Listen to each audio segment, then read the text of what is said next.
In the dark corners of a crowded Belgian nightclub, Lucas, a quiet and rugged bouncer, keeps watch. With his stern face and calm demeanor, he blends into the chaos, but he's alert. One night, a drunk and aggressive patron harasses a woman on the dance floor. Lucas steps in. Without raising his voice, he warns the man to leave. The warning is ignored. Suddenly, a violent scuffle breaks out. Lucas takes the man down using measured force, but during the struggle, the man falls and gets badly injured. The music stops. Lights flash, people gathered, and the management rushed in.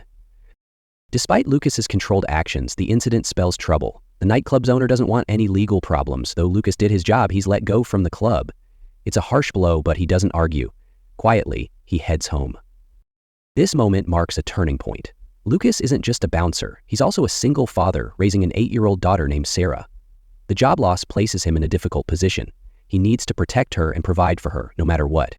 As Lucas walks into the night, uncertainty follows him. The streets are cold and his options are limited, yet he presses on. The incident at the club may seem like a routine scuffle, but it begins a chain of events that will pull Lucas deeper into a dangerous world.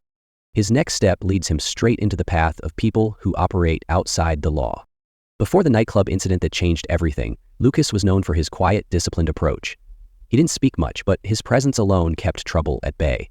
Each night, as flashing lights and thumping music filled the air, Lucas stood watch by the entrance, calm, focused, and alert. He checked IDs with a firm but respectful tone.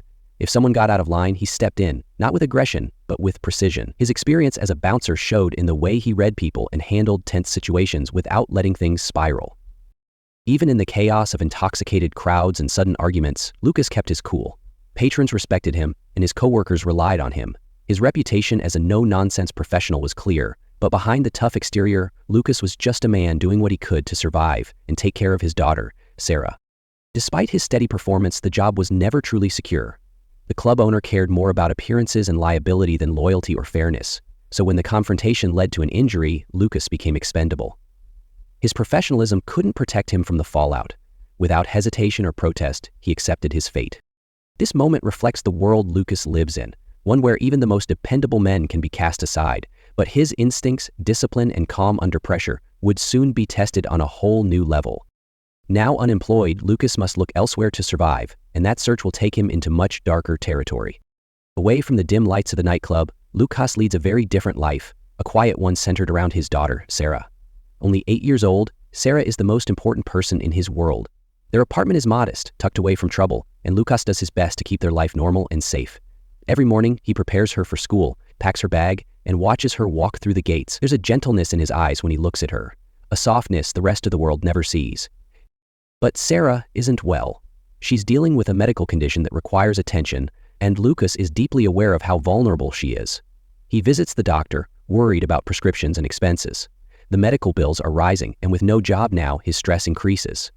Sarah's illness isn't fatal, but it's serious enough that neglecting her care isn't an option. Despite the burden, Lucas remains composed. He doesn't let Sarah see the full weight of their situation. She smiles at him with trust, and he forces a smile back, hiding his worry. His priority is her future, keeping her healthy, safe, and far from the violent world he has known. This scene shows why Lucas can't afford to wait. With no job and a daughter depending on him, desperation grows. He needs work, fast, and as circumstances push him to the edge, he'll be forced to take a path he would normally avoid. Desperate for income, Lucas searches for work that can support him and his daughter. One day, he answers a discreet job ad for nightclub security. The setting is far less glamorous than his previous job, grittier, colder, and surrounded by shady characters. Still, Lucas shows up. In a dark back room, several other men have gathered, all clearly there for the same reason. There's no formal application, just a dangerous test. A man named John Deckers, who runs the club and much more beneath the surface, watches from the shadows. He doesn't care about resumes. He wants muscle, someone with control, not just brute force. Lucas and the others are told to fight each other. It's brutal and quick. Lucas, despite his quiet nature, wins with precise, calculated moves. He doesn't go overboard. He does just enough to stay in control, showing restraint and discipline. That gets Deckers' attention. After the fight, Deckers offers Lucas a job, not just as a bouncer, but as part of his private crew. The offer is vague, but the pay is good. Lucas knows there's more to it than guarding doors. Still, with bills piling up and Sarah needing care, he accepts. This moment seals Lucas's entry into a world far more dangerous than nightclub security. Though he tries to stay quiet and observant, the path ahead is risky. The job offer might save his daughter's future, but it could also destroy his own. Shortly after Lucas accepts the new job, his past catches up with him. While quietly going about his duties at Deckers's club, he's approached by Interpol agents led by a determined officer named Maxim Zerawal. They've been watching the club and its operations for a while, and they know Lucas is now inside the criminal circle. But instead of arresting him, they make him an offer: help them take down Jan Deckers from the inside, or risk losing custody of his daughter. Zerawal plays hardball. He knows Lucas has a criminal record and uses it as leverage. The police present documents, surveillance images, and a thinly veiled threat. If Lucas doesn't cooperate, they'll make sure social services step in and take Sarah away. Lucas is cornered. His instinct is to protect his daughter at all costs, but the thought of betraying dangerous people like Deckers could put them both at risk. The tension is real. Lucas wants no part in this war between the police and the underworld. He's not a snitch, but when Zerawal presses the photo of Sarah onto the table and calmly reminds him of what's at stake, Lucas agrees. He'll work undercover, feeding them information in secret. This forced alliance sets the stage for Lucas's moral dilemma. He must now play both sides, earning Decker's trust while avoiding suspicion, all while trying to stay alive and keep Sarah safe. The risks are mounting fast. Now caught between the police and the criminal underworld, Lucas begins his work inside Jan Decker's operation. What starts as low-level muscle work quickly escalates. He realizes he's running out of time. If anything goes wrong, if either Deckers or the police suspect his double role, Sarah could be left alone, or worse. Lucas begins to plan an exit. His first step is to secure Sarah's safety. He meets discreetly with a woman he trusts, someone outside the criminal web, and arranges for her to take Sarah away if things spiral out of control. He doesn't go into detail, but his urgency is clear. He gives her cash, documents, and strict instructions. Sarah must never fall into the system or end up in Deckers's reach. Meanwhile, Lucas continues to feed Interpol with information, but he keeps his real plan hidden. He doesn't trust anyone, not the police, not the criminals, not even the woman helping him entirely. His survival instinct sharpens. He begins gathering evidence quietly, recording conversations, and memorizing routes and faces. If he can take down Deckers while protecting his daughter, it will be on his terms. Lucas isn't just playing both sides anymore. He's creating a third path, one where he controls the outcome. But with every step he takes, the risk increases. Deckers is growing suspicious and the police are growing impatient. Lucas knows the window to act is closing fast.